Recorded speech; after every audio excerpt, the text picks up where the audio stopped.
नमस्कार दोस्तों, मैं सुशील आप सभी का एग्जाम जॉब एक्सपर्ट पर स्वागत करता हूं। आज ये अपनी एडजेक्टिव की एक लास्ट क्लास होगी और फिर इसके बाद हम लोग नेक्स्ट चैप्टर कौन सा एडवर्ब स्टार्ट करेंगे। तो आज अपनी क्या होगी, ये एक लास्ट क्लास होगी और इसके बाद क्या हम सभी एडवर्ब स्टार्ट करेंगे। ठीक है बच्चों, तो आ जाओ समझते हैं हम सभी क्या है भाई कि ये हमारा ऐप है, आपकी जीत हमारे साथ online platform any any exam prep. आप किसी भी एग्जाम्स को एक्सेस कर सकते हैं। यहाँ पर हर तरह के एग्जाम्स की यहाँ पर आप सभी को कंटेंट मिलेगा जो आप सभी को पास डाउट सॉल्विंग और करंट अफेयर्स के साथ मिलेगा। अगर मैं आपसे बात करूं तो भाई आज ये एडजेक्टिव की अपनी लास्ट क्लास होगी।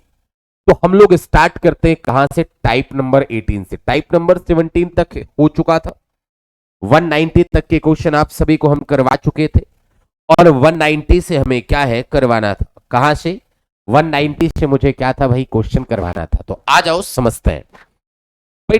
टाइप नंबर 18 की अगर मैं आपसे बात करूं तो भाई टाइप नंबर 18 में ये इतना है बस कि आपको याद रखना कि भाई नॉर्मली किसी कंपैरेटिव डिग्री के पहले आर्टिकल द ही नहीं लगाते, बट पहली कंडीशन में आपको कल ही सिखा दिया था इसके पहले वाली वीडियो में ही कि अगर कभी भी ऑफ द टू आ जाए तो उस ऑफ द टू से पहले क्या आएगा, कंपैरेटिव डिग्री, और उस कंपैरेटिव डिग्री से पहले क्या लगाएंगे, आर्टिकल द। दूसरी कंडीशन आज सिखा रहे हैं तो भाई ये वेरिएशन होता है। वेरिएशन कहने का मतलब क्या, वेरिएशन या तो डायरेक्ट हो सकता है या तो इनवर्स वेरिएशन हो सकता है, या तो डायरेक्ट वेरिएशन होगा या फिर क्या इनवर्स वेरिएशन होगा। अगर वो डायरेक्ट वेरिएशन होगा तो क्या होगा, वो सीधा ऊपर ऊपर की तरफ या नीचे नीचे की तरफ। इनवर्स होगा तो ठीक एक दूसरे के अपोजिट क्रम में जाएगा। उसे हम क्या कहते हैं मेरे भाई, इनवर्स वेरिएशन कहते हैं। उसे हम क्या कहते हैं मेरे भाई, इनवर्स वेरिएशन कहते हैं। तो एक बात बताना कि वेरिएशन डायरेक्ट एंड इनवर्स कैसे होता है, आपको ये बात समझ में आया। अब एक बात बताना आप सभी कि डायरेक्ट वेरिएशन मतलब या तो नीचे नीचे की तरफ दोनों, या तो दोनों ऊपर ऊपर। इनवर्स मतलब एक ऊपर एक नीचे। इनवर्स मतलब क्या, एक ऊपर और एक नीचे, इसे इनवर्स वेरिएशन कहा जाता है। ये इनवर्स वेरिएशन होता है। अब एक बात बताना भाई, इसमें होता क्या, इसमें कुछ ऐसा होता है कि द प्लस सी डी और आगे द प्लस सी डी का यूज किया जाता है, यानी द प्लस कंपैरेटिव डिग्री और द प्लस कंपैरेटिव डिग्री का यूज किया जाता है इसमें। क्लियर है, आगे देखें क्वेश्चन। जैसे कैसे लिखा गया है कि bigger it is better it is, तो हमें क्या कहना पड़ेगा, the bigger it is the better it is. हमने कह दिया जितना भी बड़ा होगा उतना ही ये बेहतर होगा। The more you labour the more you earn, तो the more the plus comparative degree, the plus comparative degree बिल्कुल सही, वेरिएशन होना चाहिए। द मोर और द मोर बिल्कुल सही है। अब ये वाला सवाल आपके एग्जाम्स में कई बार पूछा जाता है, बड़ा ही इंपॉर्टेंट सवाल है। हमने कहा कह दिया द ग्रेटर द डिमांड, हमने कहा किसी चीज की डिमांड जितना अधिक होगी द हायर द प्राइस, उस चीज की प्राइस उतना ही क्या होती है, ज्यादा होती है।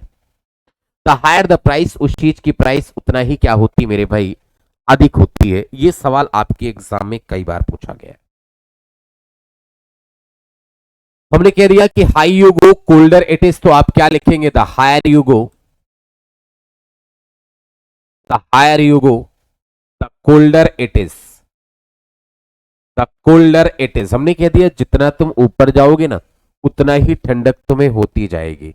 फिर हमने क्या लिखा कि भाई the easier it seems, the easier it seems the more difficult it is. हमने कह दिया जितना ये इजी प्रतीत होता है ना, ये उतना ही ज्यादा क्या है, ये उतना ही ज्यादा क्या है, डिफिकल्ट है।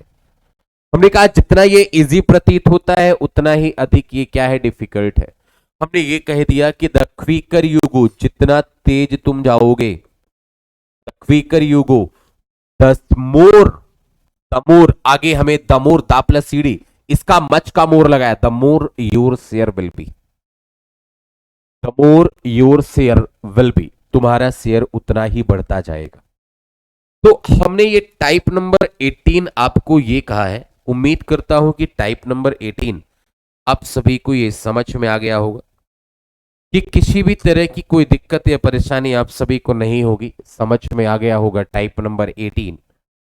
आगे हम लोग चलते हैं भाई, कौन सा टाइप? Type number 19। आसान है, आज का कुछ भी नहीं है, वही 25 मिनट का लेक्चर है आज का, और इसके बाद एडजेक्टिव अपना क्या हो जाएगा, कंप्लीट हो जाएगा। आगे देखो आप सभी, रुकना थोड़ा सा।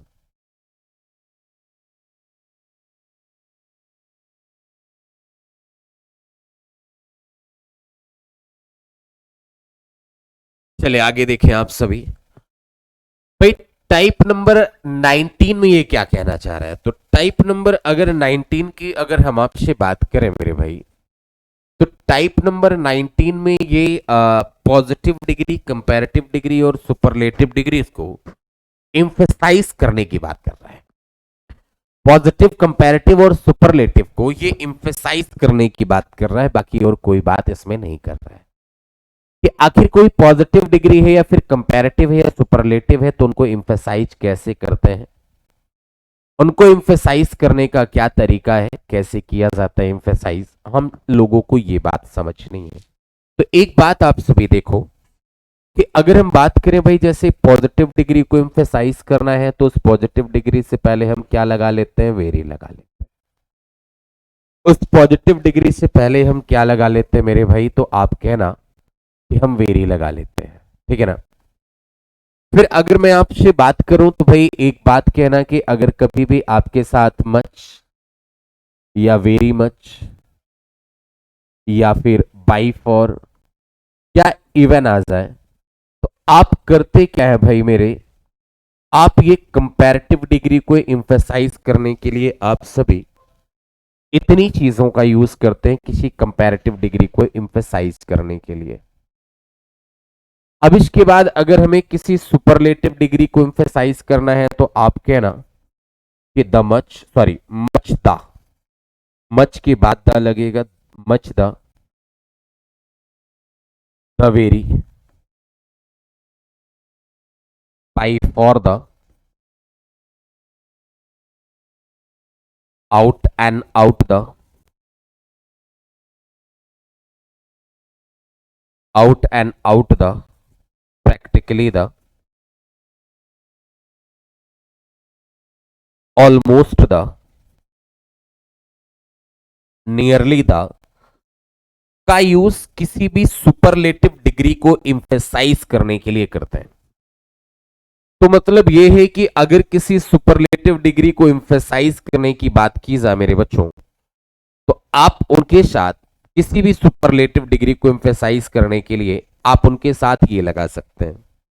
इसका मतलब यह है कि अगर वो पॉजिटिव डिग्री है तो पॉजिटिव डिग्री से पहले वेरी लगा दो, अगर वो कंपैरेटिव डिग्री है तो कंपैरेटिव डिग्री से पहले मच या वेरी मच लगा दो, सुपरलेटिव डिग्री है तो much the very, by far the, out and out the, practically the, almost the, nearly the का यूज आप किसी भी सुपरलेटिव डिग्री से पहले कर लो। हम कुल मिला के आप सभी को यही बताना चाह रहे थे। बात समझ में आया? क्लियर हुआ? अब इस बात को समझना, हमने कहा he is much important intelligent, तो इंटेलिजेंट एक पॉजिटिव डिग्री है, किसी से कोई कंपैरिजन नहीं हो रहा है, तो मच मत लगाना, क्या लगा लेना? वेरी लगा लेना। The sun is much larger than the earth and is much farther than the moon. एक बात बताना कि लार्जर एक कंपैरेटिव डिग्री है, तो किसी कंपैरेटिव डिग्री को एम्फेसाइज करने के लिए मच का यूज करते हैं, बिल्कुल ठीक है। और फार्दर भी एक क्या है? कंपैरेटिव डिग्री है, और किसी कंपैरेटिव डिग्री को एम्फेसाइज करने के लिए मच का यूज करते हैं, बिल्कुल सही है, कोई गलती नहीं है। The well is very much larger than the shark, तो लार्जर एक कंपैरेटिव डिग्री और किसी कंपैरेटिव डिग्री को एम्फेसाइज करने के लिए मच या वेरी मच दोनों का यूज कर लेते हैं, बिल्कुल सही है, इसमें भी कोई गलत बात नहीं है। सवाल नंबर 201 की बात की जाए तो क्या लिखा गया कि Jupiter is much the largest. अगर लार्जेस्ट एक सुपरलेटिव डिग्री है तो किसी सुपरलेटिव डिग्री को एम्फेसाइज करने के लिए मच द, जबकि वेरी अगर लगाएं तो वेरी से पहले द लगाते हैं, द वेरी, सही है। The elephant is very much stronger, stronger एक कंपैरेटिव डिग्री और किसी कंपैरेटिव डिग्री को एम्फेसाइज करने के लिए मच या वेरी मच का यूज करते हैं, बिल्कुल सही लिखा गया। This house is very larger than that. तो लार्जर एक क्या हुआ, कंपैरेटिव डिग्री हुआ। किसी कंपैरेटिव डिग्री को एम्फेसाइज करने के लिए मच का यूज करते हैं, या फिर क्या वेरी मच लगा सकते हैं, या फिर बाई फॉर भी लगा सकते हैं। Sandeep is much stronger than Sujit. तो स्ट्रॉन्गर क्या है, कंपैरेटिव डिग्री, और किसी कंपैरेटिव डिग्री को एम्फेसाइज करने के लिए मच या वेरी मच का यूज कर सकते हैं। बिल्कुल सही है। इतनी बात आप सभी को समझ में आई होगी हमने क्या लिखा है। इतनी बात आप सभी को समझ में आई होगी कि ये चीज हमने आखिर क्या कहा है, क्या लिखा है।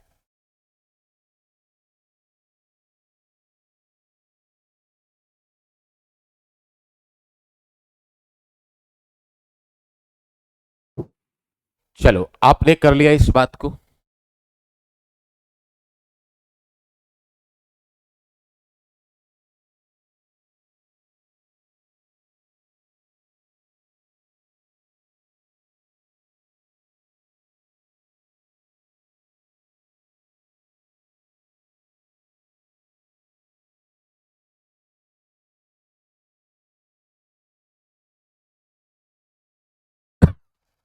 अगर आपने इस बात को कर लिया मेरे भाई, तो आ जाओ आगे सवाल देखें। भाई आगे की बात करें तो क्या लिखा गया है कि डॉक्टर राजेंद्र प्रसाद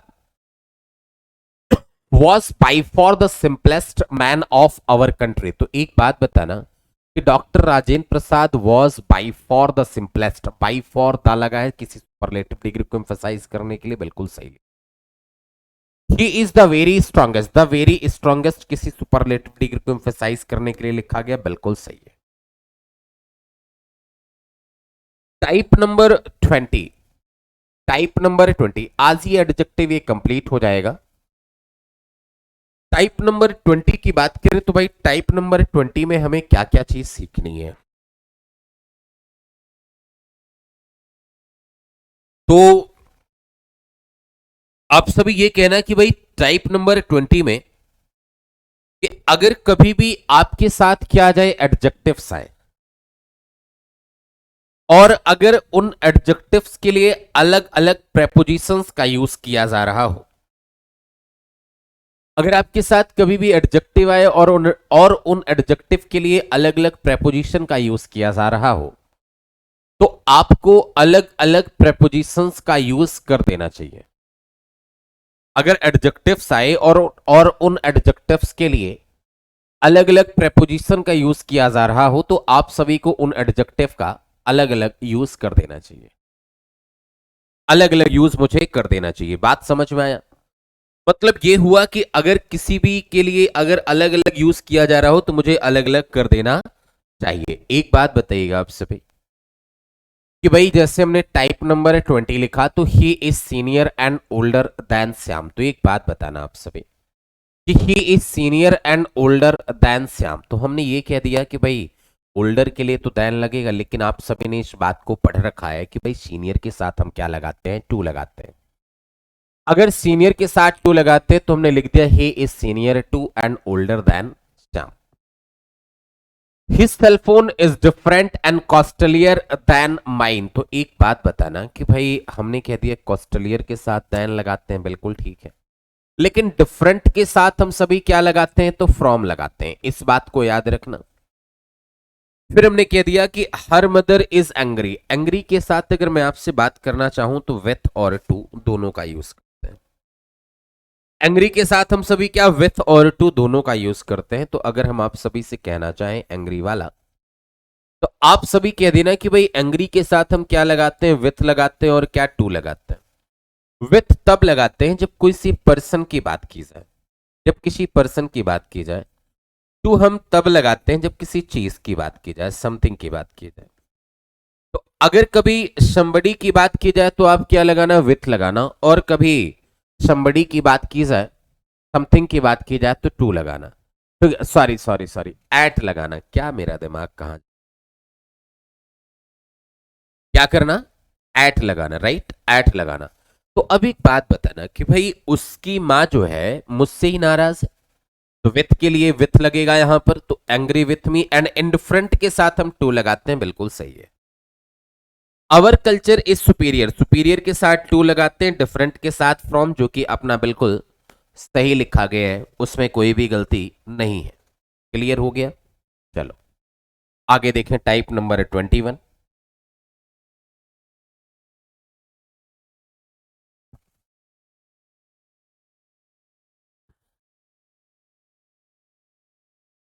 टाइप नंबर 21 की अगर मैं आपसे बात कहना चाहूं तो भाई इसमें होता क्या है कि ऑर्डर ऑफ एडजेक्टिव की बात की जाती है।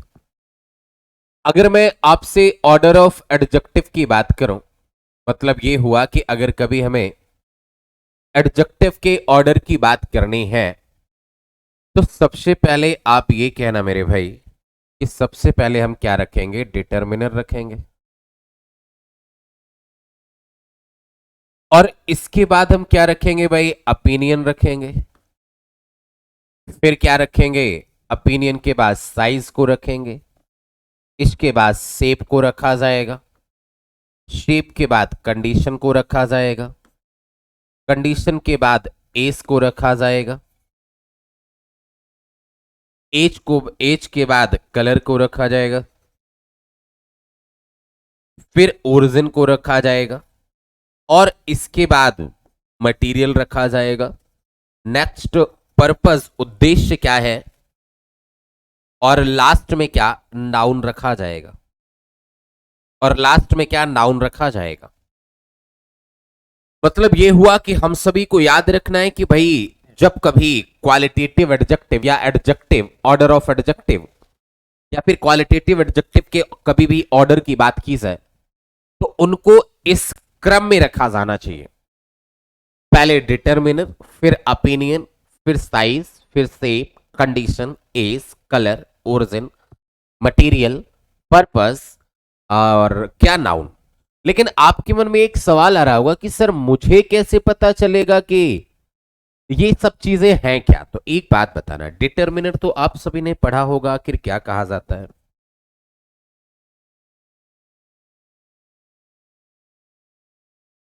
तो अगर मैं आपसे बात करूं डिटरमिनर की तो आप कहना कि भाई ए एन द कहे जाते हैं। 1 2 3 4 इंग्लिश में जितने नंबर होते हैं, first second third fourth, several, numeral, numerous, this that these those, ये भी सब क्या कहे जाते हैं भाई, दिस दैट दीज दोज, ये भी सब क्या कहे जाते हैं, अपने डिटरमिनर ही कहे जाते हैं। ये भी सब क्या कहे जाते हैं, अपने डिटरमिनर ही कहे जाते हैं।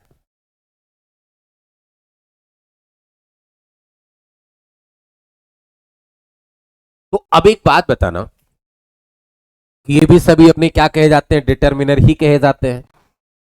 अब एक बात बताना भाई, ओपिनियन क्या है। तो ओपिनियन मतलब विचार, कि मतलब कोई है कैसा, ब्यूटीफुल है, लवली है, गुड लुकिंग है, क्या है, अगली है, तो कुरूप है या फिर सुंदर है, वो क्या कहा जाता है भाई, ओपिनियन।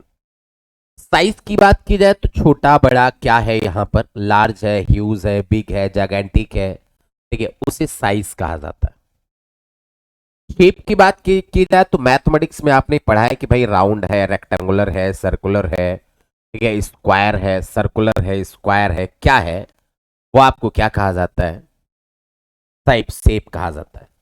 कंडीशन मतलब क्या, कि भाई डर्टी है, ब्रोकन है, क्या है, वो कंडीशन कहा जाता है।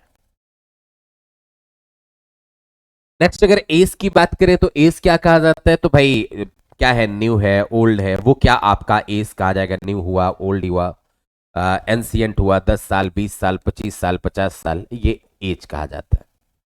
कलर की बात करें तो कलर क्या है, रेड है, ब्लू है, क्या है, रेड है, ब्लू है, ग्रीन है, वो आपको कलर कहा जाता है।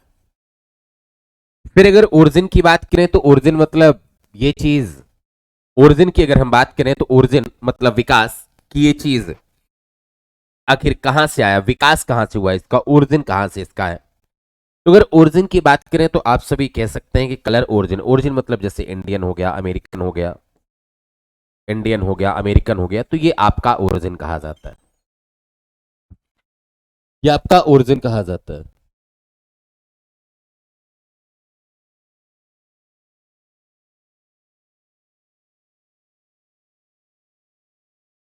फिर आप देखिए आगे, मटेरियल की अगर बात करें तो भाई किस चीज का है ये, जैसे कॉपर है, लेदर है, गोल्डन है, किसका है, कॉपर है, लेदर है, प्लास्टिक है, ये आपका क्या कहा जाता है भाई, मटेरियल कहा जाता है। पर्पस की बात करें तो भाई उद्देश्य क्या है, उद्देश्य क्या है, जैसे अगर हम बात करें उद्देश्य के लिए तो आप सभी कह सकते हैं कि इसका उद्देश्य क्या है, यानी क्या आप सभी ये कह सकते हैं कि उद्देश्य की अगर कभी बात करना चाहें तो walking running going, walking running going, ये आपका उद्देश्य कहा जाता है। और अगर मैं आपसे बात करूं नाउन, तो नाउन लास्ट में क्या, जैसे बैग हो गया, पेन हो गया, पेंसिल हो गया, सारे आपने नाउन कहे जाते हैं। अब आप ये बताना कि आपको इसे इस क्रम में रखना चाहिए, आपको इसे इस क्रम में हमेशा रखना चाहिए, जो कि आप सभी को हमेशा याद रखना पड़ेगा कि भाई क्रम अपना यही होना चाहिए, क्रम बदलना नहीं चाहिए। हमने क्या कहा कि क्रम अपना यही होना चाहिए, क्रम बदलना नहीं चाहिए। अगर आप क्रम बदलते हैं तो फिर आप गलत हो जाएंगे। बात समझ में आया? चलो,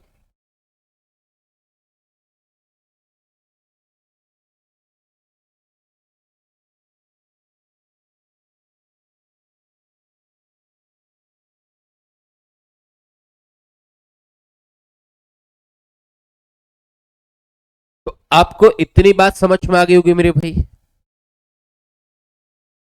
अगर इतनी बात समझ में आ गई है तो अब आ जाओ आगे।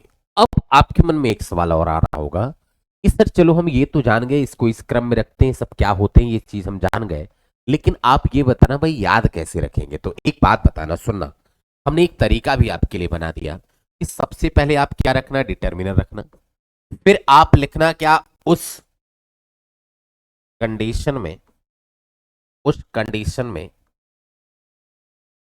एज को, एज को मैंने प्रेफर नहीं किया, एज को मैंने प्रेफर नहीं किया। अब एक बात बताना, हमने क्या कहा कि उस कंडीशन में एज को मैंने प्रेफर नहीं किया। डिटर्मिनर आप सभी को पता है, सबसे पहले ओ यानी क्या, ओपिनियन, याद रखने का क्रम का तरीका है क्योंकि इसी क्रम में होना चाहिए। एस को आप पहले कहना भाई साइज कहना और फिर क्या लिखना, शेप लिखना, then condition, then age, then C that is colour, C that is colour, O for origin and M, M for क्या, material, M for material, then P for prefer, P for purpose, sorry P for purpose, then N for noun. Last में किसे रखना, आप सभी noun को रखना। तो हमने ये कह दिया मेरे भाई कि आप सभी का ये क्रम होना चाहिए कि डिटर्मिनर प्लस उस कंडीशन में एज को मैंने प्रेफर नहीं किया। अगर आप ये क्रम रखेंगे तो कभी भी आप अपनी परीक्षाओं में गलतियां नहीं कर पाएंगे। बात समझ में आया? चलो आगे देखें, क्वेश्चन करते हैं। अब जैसे देखो हमने सबसे पहले क्या रखा, डिटर्मिनर, इसकी स्थिति आगे पीछे तो होगी नहीं, और लास्ट में क्या रखा, नाउन। अब जो समस्या है वो यहां पर है, तो आप ये बताना कि सबसे छोटा मुझे क्या दिख रहा है भाई, बिग, फिर बिग के बाद मुझे कलर दिख रहा है तो कलर, और लास्ट में क्या रखा जाएगा भाई, मटेरियल। तो आप याद कर लो, पहले क्या था, ओपिनियन था, फिर साइज था, ये साइज लिखा है, शेप है नहीं, कंडीशन है नहीं, एज है नहीं, हमने सीधा लिखा कलर, लिखा कलर के बाद ओरिजिन है नहीं, मटेरियल है। तो 1 2 3 मतलब अ बिग ब्राउन लेदर ऐसा लिखना चाहिए। समझ में आया? इसे आप सही अपने से लिख लेना, मैंने नंबरिंग कर दी है, ठीक है ना। अब आगे देखें, the shopkeeper displayed cotton bed seats. एक बात बताना, ये और ये मिला के तो कंपाउंड नाउन बन जाएगा, मतलब सबसे लास्ट में ही आएगा। ब्यूटीफुल अपना ओपिनियन, और कॉटन क्या है, मटीरियल है, तो पहले ओपिनियन को रखेंगे फिर मटेरियल को रखेंगे, और बेड तो लास्ट में ही आएगा। ये इसका क्रम हो जाएगा, क्रम अपना बना लेना। The man bought a pair of round good looking copper small plates. तो एक बात बताना, राउंड क्या है आपका, नहीं, गुड लुकिंग क्या है, एक ओपिनियन है, स्मॉल क्या है आपका, साइज है, राउंड क्या है, सेफ है, कंडीशन नहीं है, लास्ट में एक बचा ही, कॉपर बचा, और लास्ट में तो नाउन है ही अपना। तो 1 पहले गुड लुकिंग लिखना, good looking small round copper plates ऐसा लिखना, बस थोड़ा सा है यार।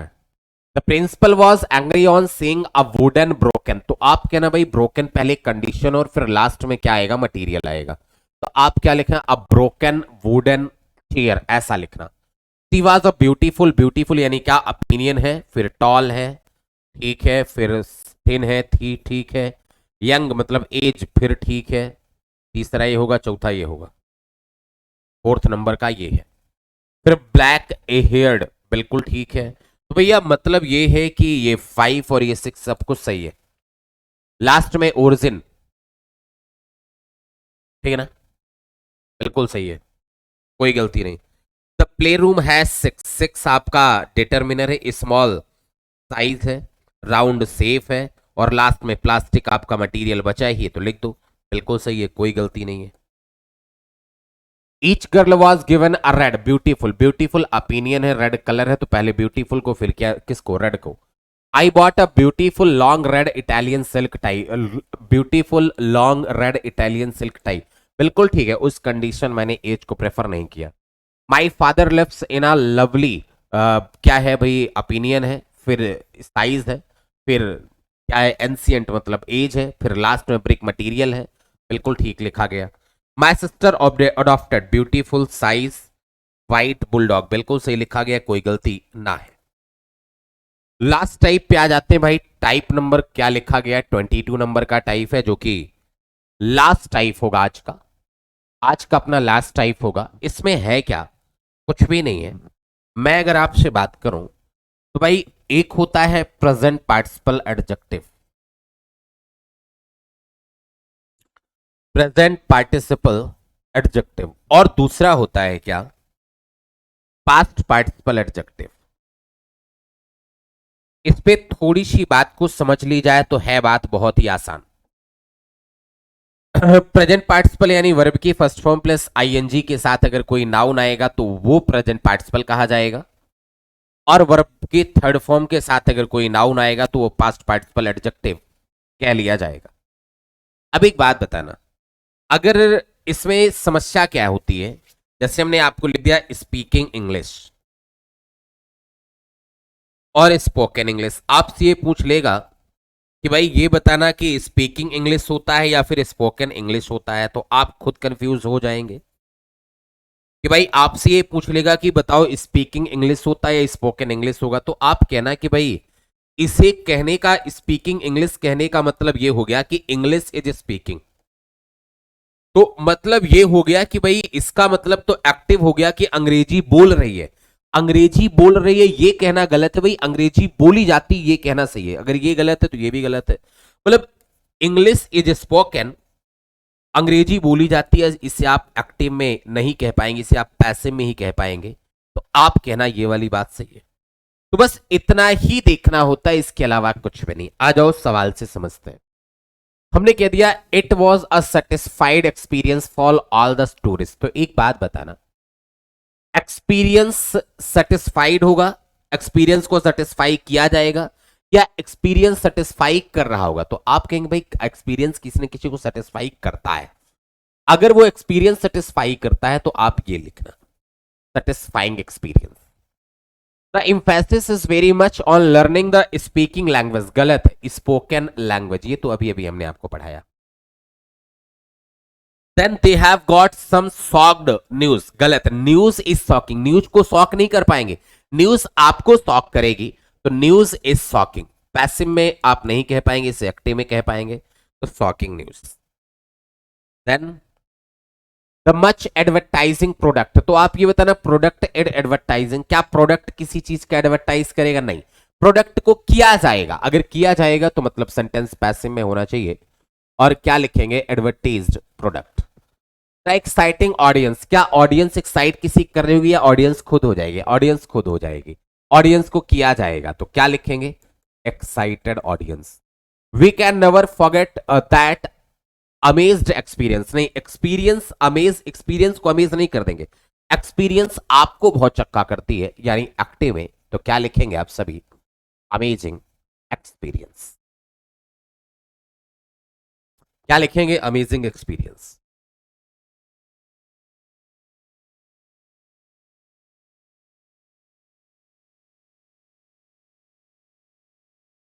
एडजेक्टिव की बात टोटल अपने इतने ही थी आज के लिए। उम्मीद करता हूं कि आप सभी को ये आज की क्लास एडजेक्टिव की समझ में आई होगी। अगला नेक्स्ट चैप्टर हम लोग फिर नेक्स्ट वीडियो में पढ़ेंगे। आज के लिए इतना ही, मिलते हैं हम लोग नेक्स्ट चैप्टर में। भैया सभी को नमस्कार, बाय बाय।